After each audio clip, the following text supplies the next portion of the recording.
Picture this. You're wandering down a dark, quiet alley. Maybe you're in Shanghai, maybe Beijing, maybe even venturing into the more rural areas. Point is, you're alone. The hairs on the back of your neck stand up as you hear footsteps behind you, quickening with every step. You turn around and nobody. But something doesn't feel right. You see, in the West we have our ghosts, right? Casper, the whole gang. But let me tell you, those ghosts are nothing, and I mean nothing compared to the ghosts you find in China. These aren't your friendly neighborhood spirits. These are vengeful entities with unfinished business. And trust me, you do not want to get caught in the crosshairs of the afterlife. Now, when we think of ghosts in the West, what comes to mind? We're talking translucent figures, maybe a spooky moan here and there, right? Maybe they're dragging chains or trying to scare you out of your wits. Some are even friendly, like our buddy Casper. But Chinese ghosts? Oh man, they play by a whole different set of rules. First off, forget the whole see-through thing. We're talking full-on corporeal beings.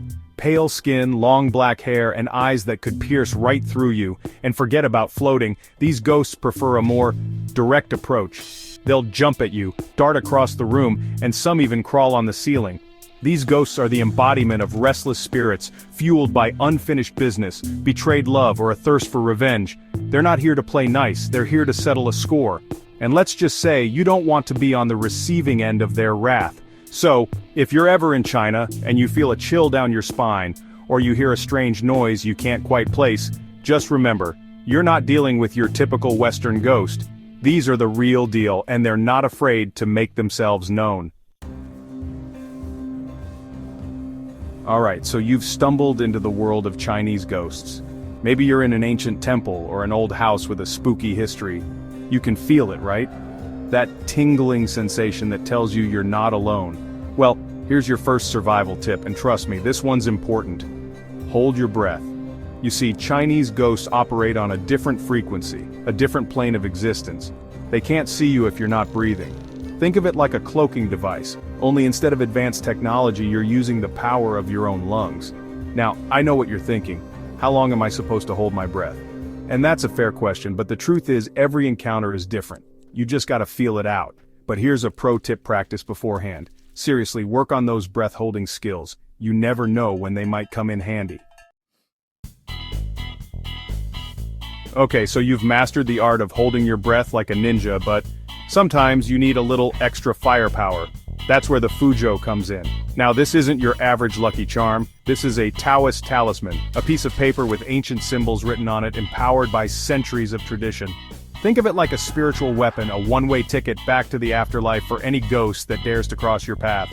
You can find these talismans at temples, traditional medicine shops, even some street vendors. Just look for the red paper with the intricate calligraphy. Now, using a Fuzhou isn't as simple as just holding it up and yelling, "Go away, ghost." There's a certain technique to it.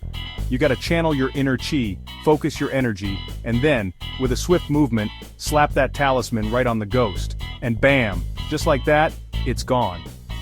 But a word of caution, Fuzhou are powerful tools. And they should be treated with respect. Don't go slapping them on every shadow you see. Save them for when you really need them. So, there you have it, folks. You now know the basics of surviving a Chinese ghost encounter. Remember, these are just a couple of tips to get you started. The world of Chinese ghosts is vast and complex, with centuries of lore and legend behind it. But, hey, knowledge is power, right? And who knows, maybe someday, these tips will come in handy. Just remember to stay safe, stay aware, and most importantly, don't forget to breathe. Unless, of course, you're trying to avoid a ghost. Now, if you'll excuse me, I've got some more research to do. The world of the paranormal never sleeps, and neither do we. Stay spooky, everyone.